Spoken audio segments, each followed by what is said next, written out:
All right, in this lecture, we're going to hit that Newtonian limit, and we're going to show how these two, the field equation and the geodesic equation, come to the free fall equation of motion and the Poisson equation for the gravitational potential. And in the end of the last lecture, I broke this one long lecture up into two parts. So I had a little thing up here that looked like that, right? And this is going to be the conclusion of our first analysis. So I left it up there, and it didn't make much sense in the end of the last lecture. So if you're puzzling over what this means, just wait. We'll see it in this lecture. Okay, so we're going to start with the geodesic equation. All right, so let's look at the geodesic equation, right?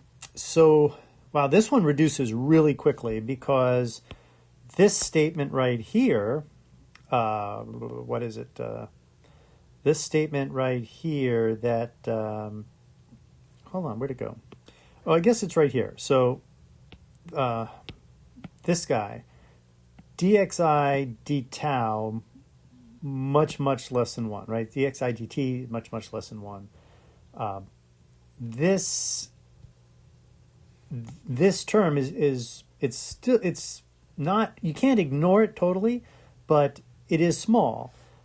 So when you go over here, you get two of them, and they're both small, right? I guess the idea is that this is really small, so dxi d tau, in this expression, this whole thing is going to be really tiny, so that can be neglected.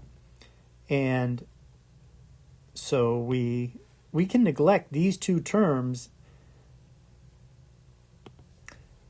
whenever we're dealing with spatial movement, right? It has to be with the spatial movement.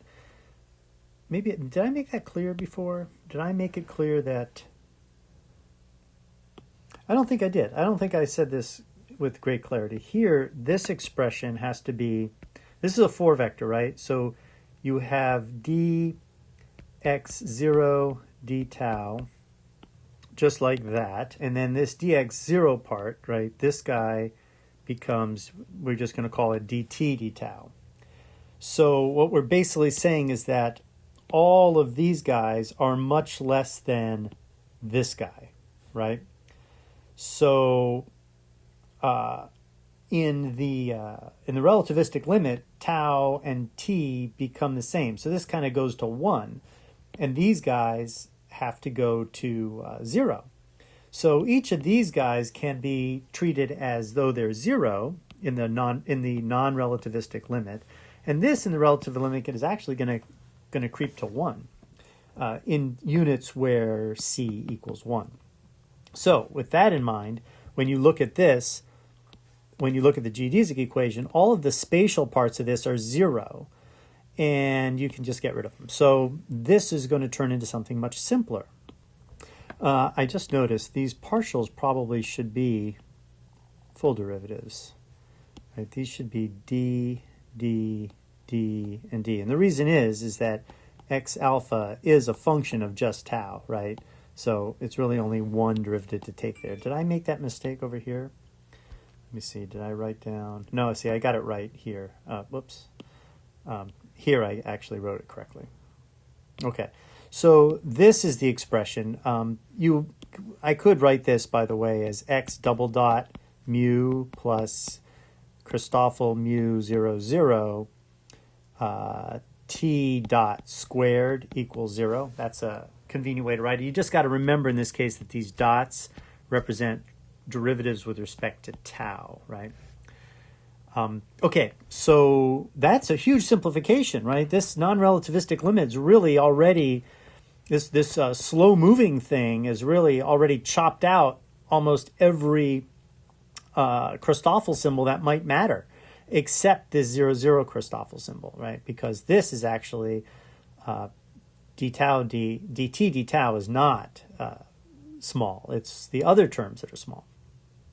So now let's have a look at calculating this. Well, this is the expression for the Christoffel symbol in general, right? If I want to know the value of a Christoffel symbol and I know the metric, I take these derivatives and calculate the Christoffel symbol. In this case, to be clear, we need g k mu, and we need to multiply this guy by g k mu to raise it, so we get gamma mu ij, right? Because we're interested in Christoffel symbol. I forget, is this the first kind or the second kind? This is calculating it for the other kind, but it's really just literally raising it. It raises as though it's a tensor, but it's not a tensor, right? Remember all that? So anyway, this expression will help us calculate that. In fact, let me just write it out. So this is what it would be to applying this formula with the raising of the k index to get the guy we're interested in, which is the only one that survives the geodesic equation in the non-relativistic limit. That's this term. I calculate it this way, right? This is the calculation, which I'm using the notation over here where I'm replacing these commas with straight lines because I don't like the commas. I like them so little that I just feel like going in there and just getting rid of them, killing all the commas. I hate those commas. I prefer this to the commas. Don't know why. I just don't like English grammar creeping into my math. But anyway, this is the expression for this guy. Now, let's have a quick look at this expression, right? This expression is also subject to some of our assumptions. In particular, the assumption of being stationary, which means that the derivative with respect to time is equal to 0. And written in the terms we're using, it would look like that. All terms g mu nu slash line 0 are 0. So that means this term is 0 and this term is 0. And this guy has got to be 1/2 g mu k. I guess there's a minus sign now. g 0, 0 k. Right? But we can even do a little bit better than that because this guy's definitely k is fully summed, right? So that would technically be, let's see if I got that right. So if you expand over k, you get all these terms. But this first term, right, that's another derivative by 0 of a metric element. So that goes away. So this term is gone. So all you're left with is these three terms where you get these spatial things. Now, the way they typically write that is they will now write this as minus 1/2 g mu I g 0, 0 slash I, where I is now allowed to go from 1, 2, and 3. So when they switch to these Arabic numerals up here from the Greek, although I got to say, I guess this is a kappa. If we think of that as a kappa, then these are both Greek. But I and J, we're only allowing it to go to 1, 2, 3. So now our expression for this one particular element in the non-relativistic limit, using stationarity to get rid of these G's and using slow approximation, slow time to get rid of most of the terms up here, we're left with this expression, which I guess turns the geodesic equation. I wonder if, should I write down the full geodesic equation at this point? Does it matter? Let's try it. I guess it would look something like that now, right? And the only sum that's left is this sum over I equals 1, 2, and 3. And then you have one index left on this side. So we've really cut this geodesic equation down a lot. But it's time to use the next assumption, right? We haven't used the weak field assumption yet, right? Weak fields, which was this thing, right? We're going to place g mu nu with the constant Minkowski metric plus some little deviation. And what's an important side note to that is the inverse of g mu nu, which is g mu nu is going to be equal eta mu nu minus h mu nu, right? Where you raise and lower things using the Minkowski metric now. So we raised and lowered the index on this little piece using just the Minkowski metric. And these are we actually need both of these to make this proof work. But this this is not, if you tried to literally take the inverse of g mu nu like this, you would find yourself with expressions that look like 1 over eta. First of all, eta mu nu is constant, so it's eta 0, 0 plus h 0, 0. You get things like that. And when you take the Taylor expansion and you raise the indices appropriately, and you keep only the lowest order terms, you end up with this expression. Okay, so now we can apply that to understand this derivative a little bit. So I've written them down here. Let's see. So this part here is going to end up looking like that, with I restricted from 1 to 3. And this is a constant term minus this small variation, where small means any quadratic of this that shows up, we get rid of. And then this term, let's build it up, right? It starts from this. Now remember, this is a constant term. So this here is the only part that's actually a function of tau, right? It's that small term. This is a constant. So when we execute this derivative with respect to I, like that, we take the derivative of that constant term and then the derivative of this small flexible term, or the small non-constant term. That goes away, so that's immediately 0, right? So that goes to 0. And then this is all that's left, and we write it that way. So now we can actually rewrite our geodesic equation. We start with the equation as it stands, and I guess what we're going to do is we're going to get rid of, what are we going to get rid of here? Let's see. I'm going to get rid of this, and well, I guess I'm getting rid of all of that. Let me just get rid of all of this and just rewrite it in there. Now, this expression is, so it's with the this metric here that I'm circling replaced with its approximation in a weak field limit, and then this is approximated by here. Now I can expand this around the minus sign, and we'll end up with this expression. Notice that I took the second term that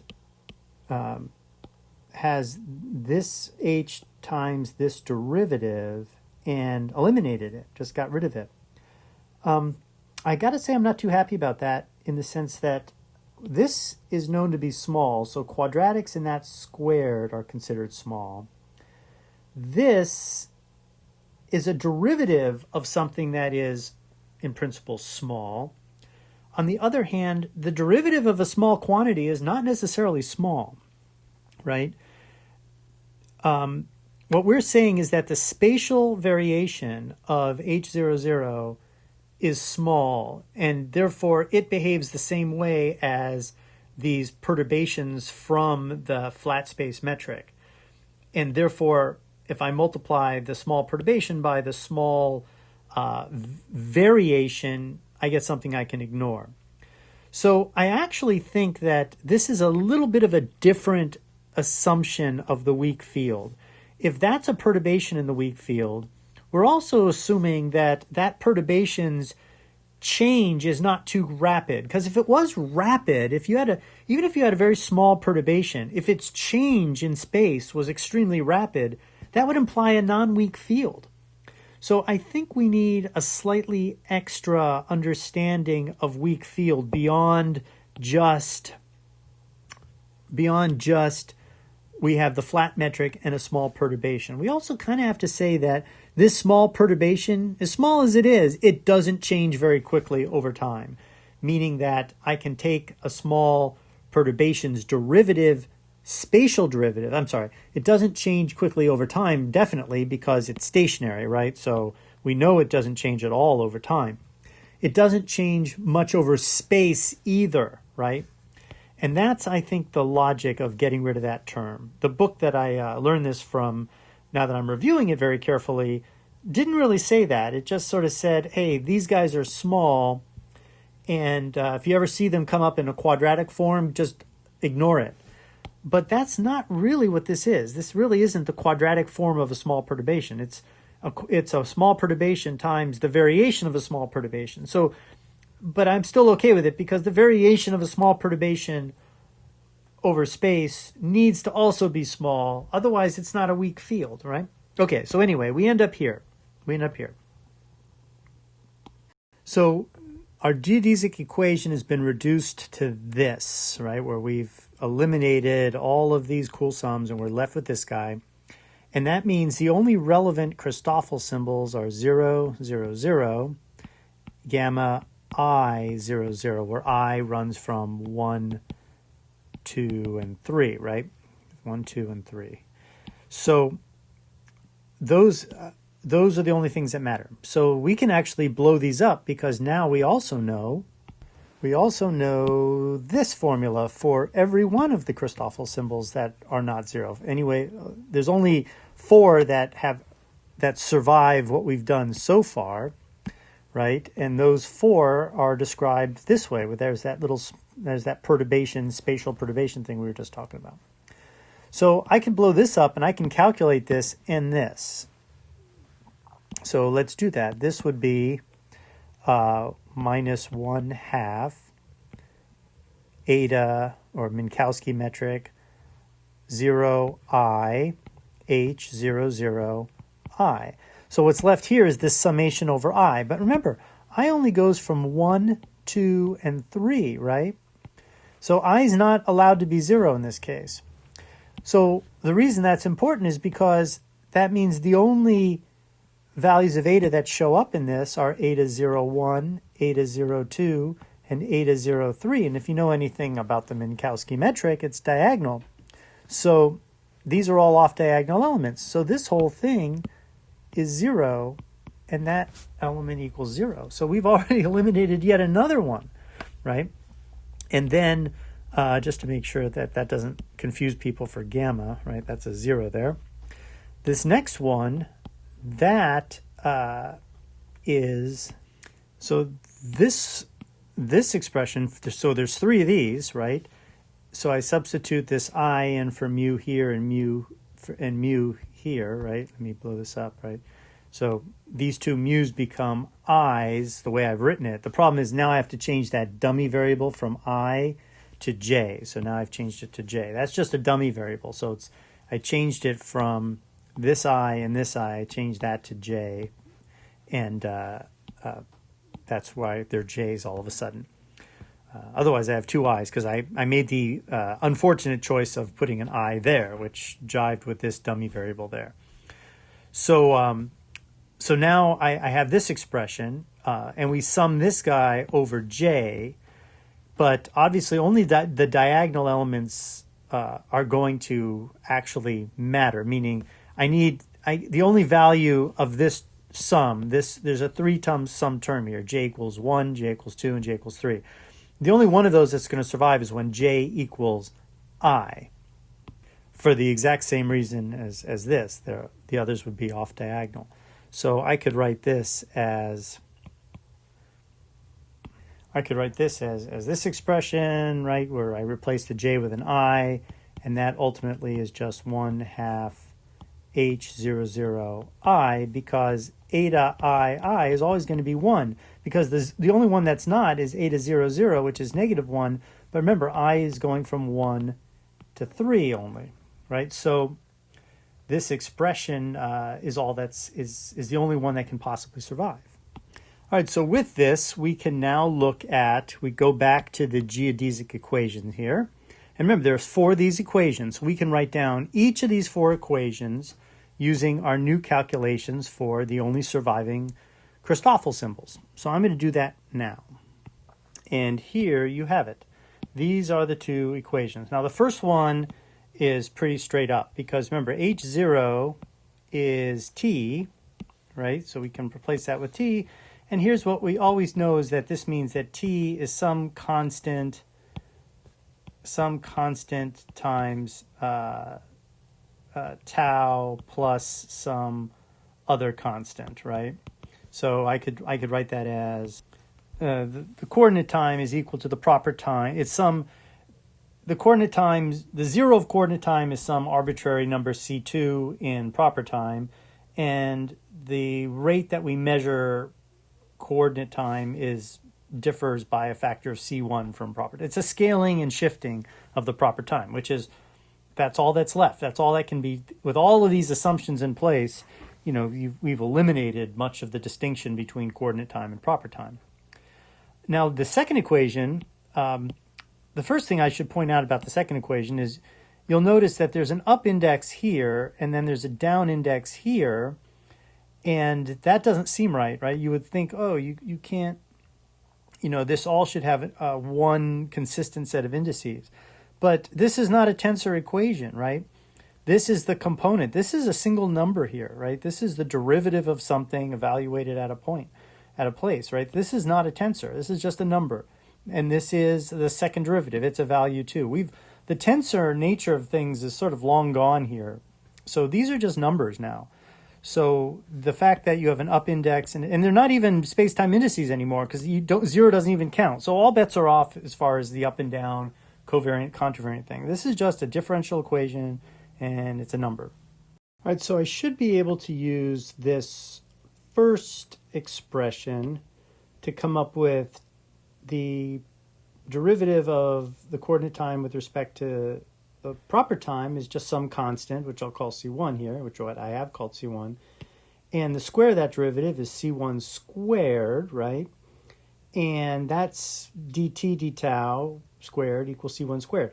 The point being that this is a number, right? So this term here is just a number because of this fact. So I can divide everything by that number safely. And what I should get, if I do that, is this will go away, and this will become 1 over, I'll call it tau dot squared. But 1 over tau dot squared d squared d tau squared, right? If you work through that, that's equal to d squared d t squared, right? This is the correction factor that converts one of these differentials, one of these second derivatives into the other, is that 1 over t tau squared. How does that work exactly? I guess it would be 1 over t tau squared would be, let's see, how would it look? It would look like d tau dt d tau dt times d tau d tau. And then if you link this one up, you end up with a dt, and then this cancels with that, and you end up with a d over dt, which is d squared dt squared. I think that's probably how it works. I'm sure that's how it works. So the point being is that with that, I can now write this expression here in terms of the regular old time. In other words, remember back here in the beginning of this whole mess, the GR side of things is run by this affine parameter that parameterizes the world line. Newton doesn't know anything about that. It's just time, right? So we have to get from this affine parameter, this proper time, to regular time. And all of these approximations have actually gotten us there, because now we're about to write this expression where it's basically the original, it's this thing where tau is now t squared. It's now time. So it's now regular time. So we're really knocking on the door of that Newtonian expression, right? We are very, very close to getting this down. In fact, all we've got to do is show that this thing here equals what? This thing here, right? I mean, this time, although that looks a little bit tau-ish, right? That looks a little bit tau-ish, but that's just time. This, I just need to get this potential thing somehow connected to this term right here, which is the perturbation of the 0, element of the metric. So remember, the metric g mu nu, right, is equal to the Minkowski metric. So this would be eta 0, eta 1, eta 2, and eta 3, where I'm organizing these elements in this sort of matrixy form. But each term is actually going to be plus h 0, plus h 1, plus h 2, plus h3, and then these cross terms all also exist, but they have no eta component. So this cross term here, for example, would be h03, I think. Yeah, 03. So I'm going to erase that because I don't want to confuse anybody, because the cross terms are all, they exist, but they all kind of are useless to us because these approximations eliminated all these cross terms back here in the beginning of the process, right? Right back here, all those cross terms that were relevant to the connection and therefore the metric ultimately, those cross terms didn't really matter.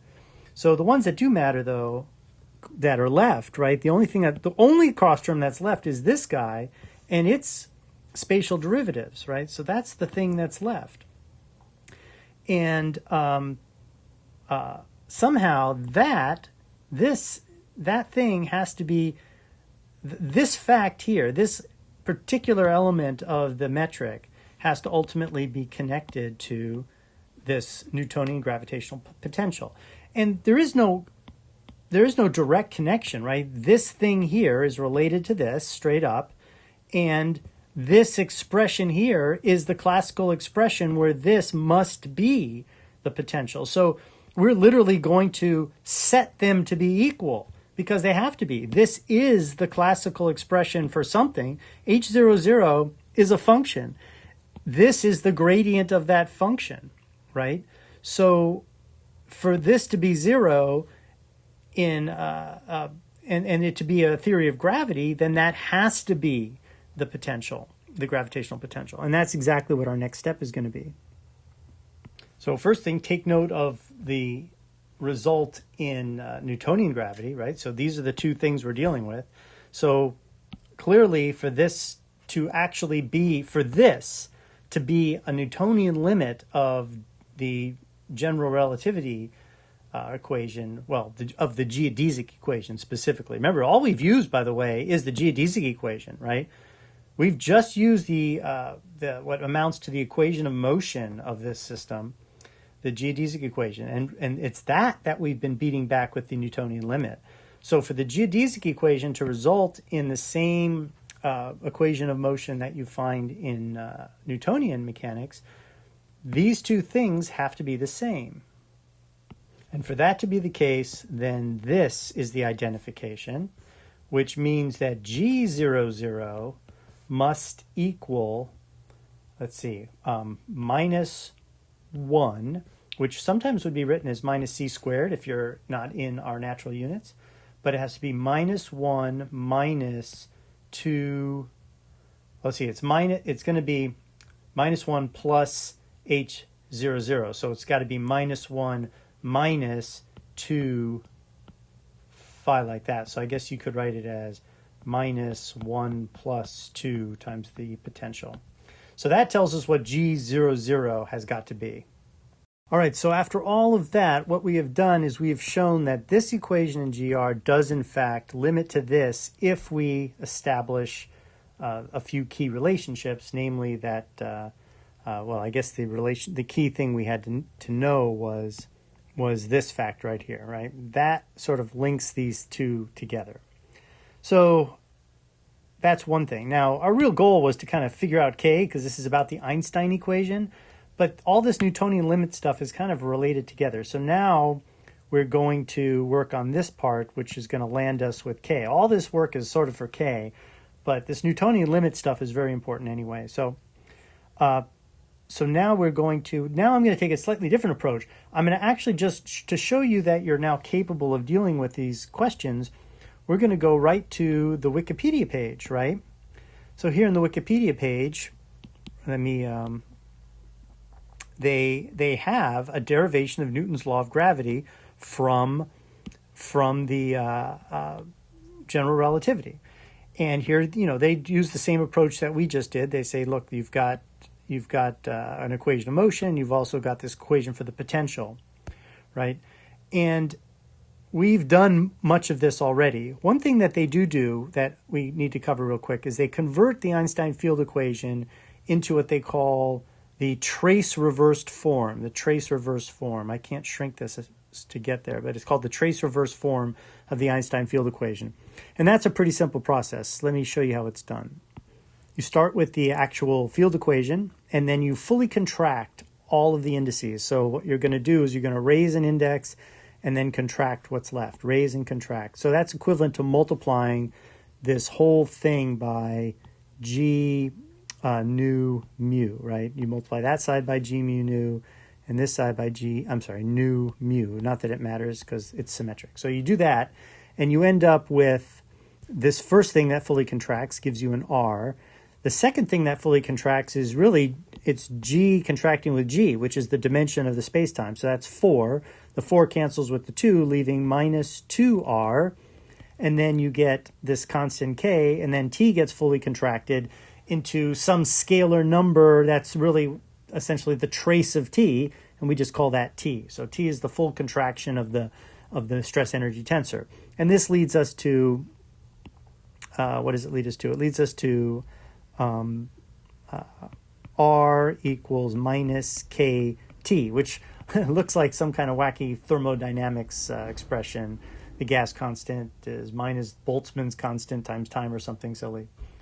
It's not, of course, but that's our expression. Then you take, but this is a true expression for the scalar curvature, which is interesting, right? The scalar curvature of a point in space-time is some constant times the trace of the metric tensor, right? So that's interesting in its own right. Taking the full trace of the Einstein equation kind of teaches us something intuitive. But anyway, we're going to take this and we're going to substitute it back into the original Einstein equation. And when you do that substitution, you're left with this expression. The Ricci tensor is our constant that we're after times the stress energy tensor minus 1/2 the trace of the stress energy tensor combined with the metric. So there you have the trace reversed form of the Einstein equation. And they use that for the rest of their proof. Now, you can see what they do. There's the geodesic equation, and these are the approximations that we already made, right? So we did all that work. And then they did the same thing with the spatial components, and then they calculated this guy, and they realized certain things had to be 0. And then they ultimately made the same, this right here. This is our answer, right? Minus G00I. But it's funny, they didn't actually explicitly do the G mu nu equals eta mu nu plus H mu nu. They didn't do that.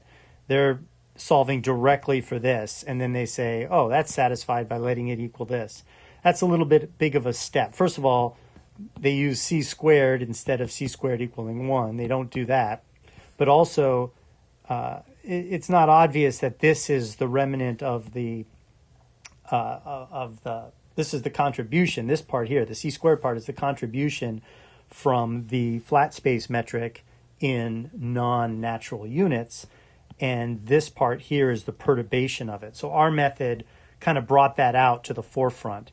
It is true this is satisfied. I mean, there's no doubt that they've got it right. It's just going from this step here to that step here takes a bit of thinking. And if you haven't already thought about the perturbation idea, you might not get this. You might integrate this thing and get a constant plus this, and then realize, oh, that's got to be. Then you'd have to make the realization, oh, that's the natural metric. That's the Minkowski metric part, and this is the perturbation part. So this Wikipedia article, I think this is a weak step as far as teaching it goes, but anyway, so they come to the same spot we've done. So let's pick up and see if we can follow the rest of the Wikipedia article. So here's the trace reversed Einstein equation. So the first thing they say is, well, T mu nu has got to be this thing in the weak in the non-relativistic limit. So what that's basically saying is if you look at the components of the stress energy tensor, the 0,0 component, that's the mass energy density. That's what goes there. And then these guys here and here, they're momentum densities. But remember, everything's moving slowly, so those guys are going to be 0. The diagonal elements, these 3 diagonal elements, represent the pressure. And there is going to be some pressure. I mean, if you're dealing with a planet, the planet has internal pressure, but those pressures are small compared to this. This guy is always dominant compared to the pressures on a regular planet. You know, in neutron stars and stuff, this stuff matters. And the fact that the internal pressure contributes to gravity is actually really interesting, right? The fact that the momentum that's moving around contributes to gravity is interesting. And in fact, these terms here, these off-diagonal terms, I guess there'd be these guys, right? 1, 2, 3, those guys, those off-diagonal terms, those are shear pressure or shear stresses. It's momentum flowing. It's all momentum flowing in different directions, right? And essentially all of this in the non-Newtonian limit is small compared to this guy, right? So that's why the low field and static field assumptions, the staticness, right? The fact they call it static, that basically means that if momentum isn't moving around, if you don't have a lot of motion, in order to be static, you've got to have like no motion, which means these momentum flow terms have to be 0, right? And then the low speed stuff is it's all to show that these terms don't matter. And that's huge, right? Because that immediately says that T00 is the only term that survives. And if T00 is the only term that survives, then if we go to our trace reversed mu nu equals k t mu nu minus 1/2 t g whoops, getting ahead of myself, mu nu, right? If this number, this number can only be T00. That can only, if that's only can be T00, then this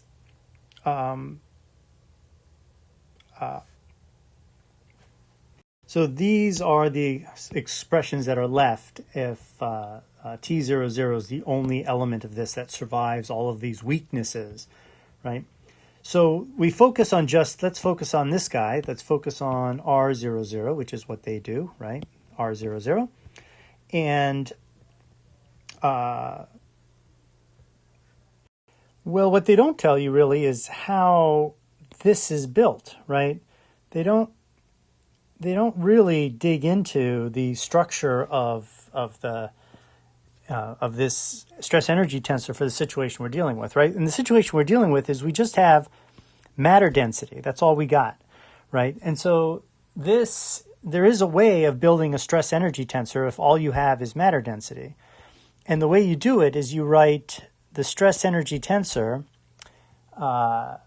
equals this matter density, and the matter density has some kind of 4 velocity in space-time, right? So and that 4 velocity is u. So if you have matter density that has a 4 velocity of u, then the metric tensor is that density u tensor product u. Now remember, this is a vector, right? This u is a vector, so I guess it should be a little bit boldface if I can do boldface here. That t is a tensor. So this may seem a little odd, but u being a vector is going to be something like u0, whoops, it would be u0 dx0 plus u1 dx1 plus u2 dx2 plus u3 dx3, right?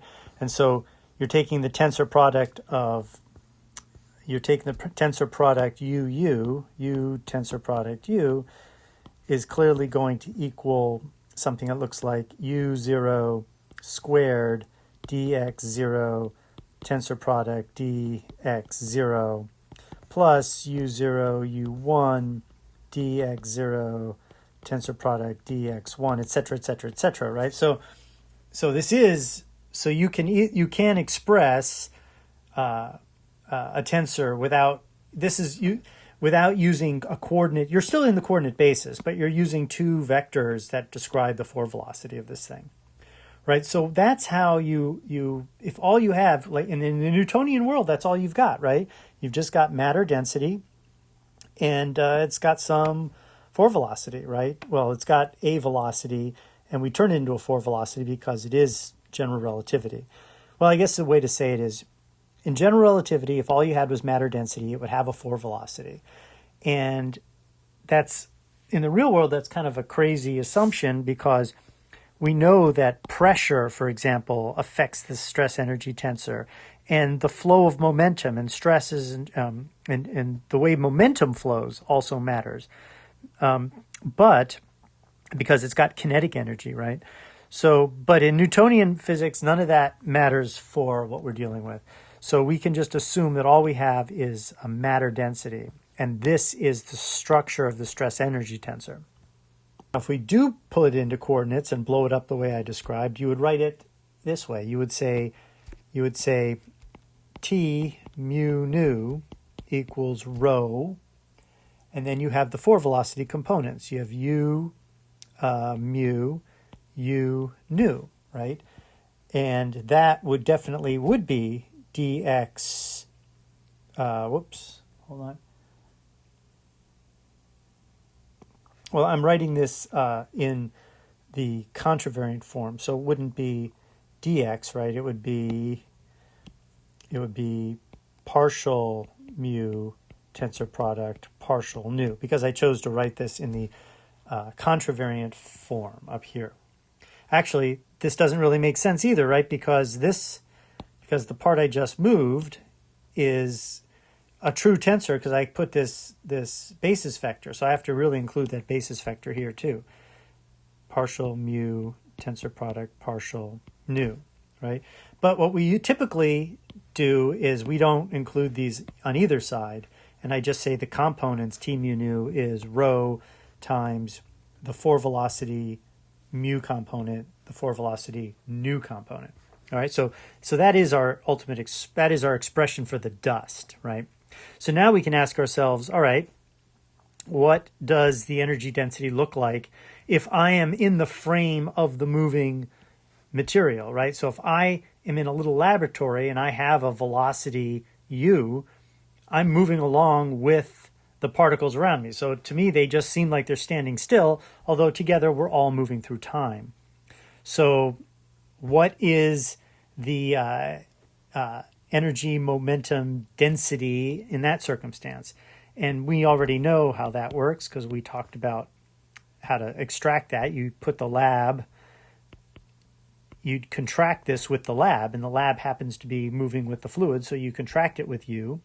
So that's going to be rho u mu u nu contracted with u mu u nu.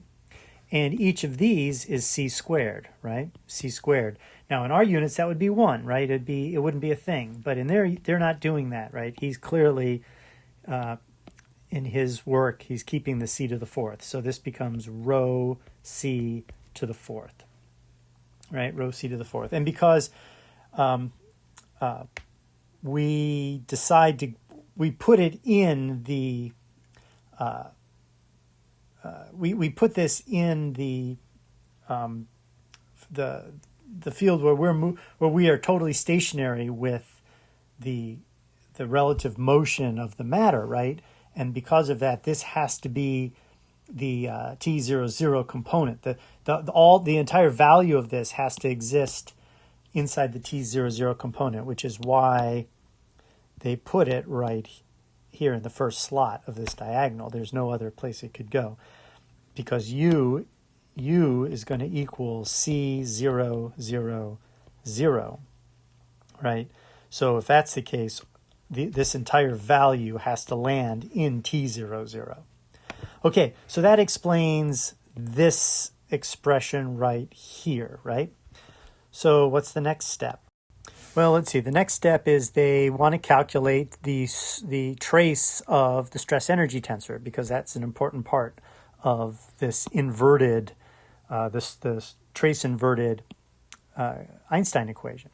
So this is easy because t00 is the only one that exists. So calculating this trace is just g00, t00.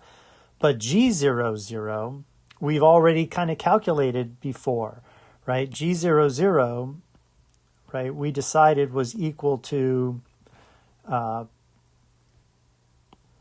this thing, right? Minus c squared plus 2 phi, right? So this is where that previous work matters. But it doesn't really matter so much because c squared's big and we're in a weak field, so this can be neglected. So we immediately just write it as 1 over c squared. This is g sub 0, 0, right? So this g being practically diagonal means that g 0, 0 is 1 over g 0, 0 because it's a practically diagonal matrix. In fact, we're treating it as totally diagonal. But instead of going like this and including that, we get rid of that because that is a small number compared to c squared. And that's where this comes from. And then, of course, this is t00 like we just calculated. So we end up with this trace is minus rho c squared. Again, they're doing all of this without c equaling 1. C does not equal 1. So then they take that and they move it right into the trace inverted Einstein equation, or at least I guess the right-hand side of that thing. Because if I remember right, this was r00 equals that. So we're taking this first piece of it, right? The first, the 0, 0 component of it. And that's where this expression comes from, is the 0, 0 component of the trace inverted Einstein equation. And then they just start substituting stuff in there, right? T00, we've calculated, PC4. G00, we're calling minus c squared, right? T, we've calculated here, which was minus pc squared, and the 1/2 comes from the formula. So this whole thing means that the r00 component is minus 1/2 k rho c to the 4th. All right, so that's cool, and that is an important part to break out. So I'll sort of circle that, and well, I'll just write it: r00 equals 1/2 the constant we're seeking, rho c to the 4th. This is not easy. This limit is very, very difficult. So, but the next step is to just use the definition of R00 in terms of the Christoffel symbols, right? And right away we can eliminate this term because everything is static, right? And that term has a division or derivative of 0, so we can get rid of that term. These terms can go away also.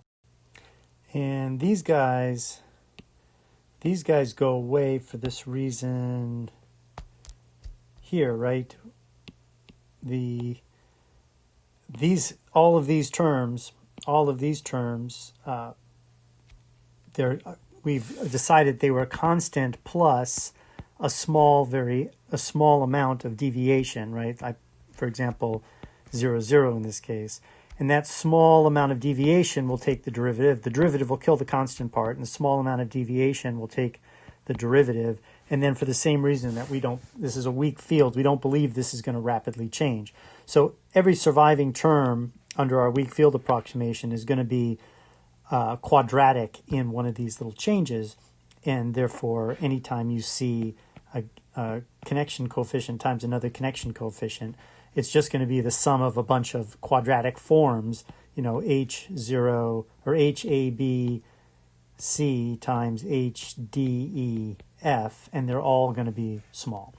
So that means these guys go away, and it just leaves us with, this guy goes away too because it's static. So the derivative, the zeroth derivative terms are always going to vanish. So all this stuff goes away. And it just leaves us with this. And then from that, the rho equals 0 term goes away because that would be another derivative with respect to time, and it's static. So that leaves us with this guy, right? Ti00I. Now look at this. And where have we seen this before? well, actually, where have we seen this before is what I mean, right? Where have we seen the connection contracted over that over this division, over this derivative? Well, we saw it back in our work on. It was back here in our previous section where we figured out the nature of the 0, component of the metric when we calculated h00. We ended up having to assert that this was equal to this, which meant this term here was equal to this term here. And this is the Newtonian potential, the gradient of the Newtonian potential. And this is the gradient of that deviation in the metric, in the 0 term of the metric. But this expression, remember, this came from the geodesic equation, right? So this was actually sourced from let me see if I can find it even. Hold on. From here. When we were in the middle of this calculation, we came across the muth component of the 0 connection was equal to this expression. Actually, in this expression, I've already kind of cut back I equal to 1, 2, and 3. So understanding that it was static. So if I was 0, this would be 0. So this mu here should actually be, I'll correct it in red, should actually be an I. And this object here, ti00, is given by this expression here, but we know that g00 with derivative with respect to I has this constant part here, so it ends up just being h00 of I, right? And so over here we connected these two. But the point is, this expression right here is gamma I00 I. Whoops, just gamma I00. So this guy and this guy are filling the same role, right? This when we analyzed it, we came up with this, but it doesn't change the fact that this really is the connection coefficient, the I00 connection coefficient, and that is equal to the gradient of the potential from our last analysis. So what this means is, when we go back here, right? We go back here and we look at this expression that we just uncovered, this guy right here. This, we know that gamma I00 correlates to the Newtonian potential gradient, right? The gradient, the ith gradient of the Newtonian potential. Therefore, this thing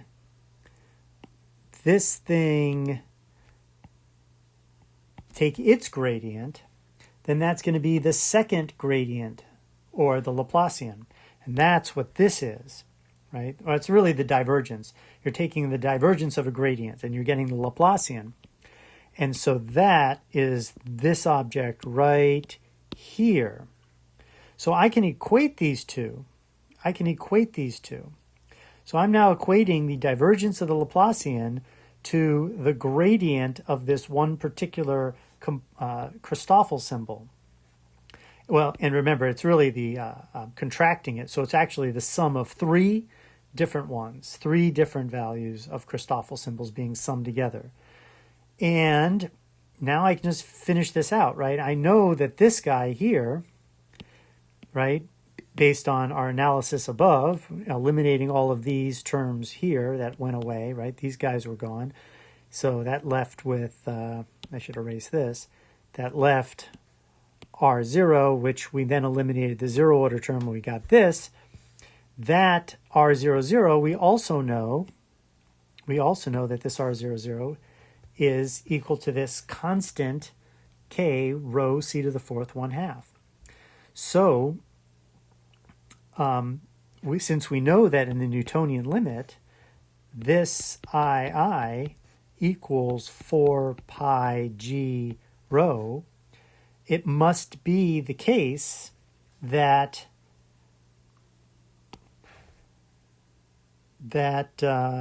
this equals this Christoffel symbol, I, which equals, let's see, 1/2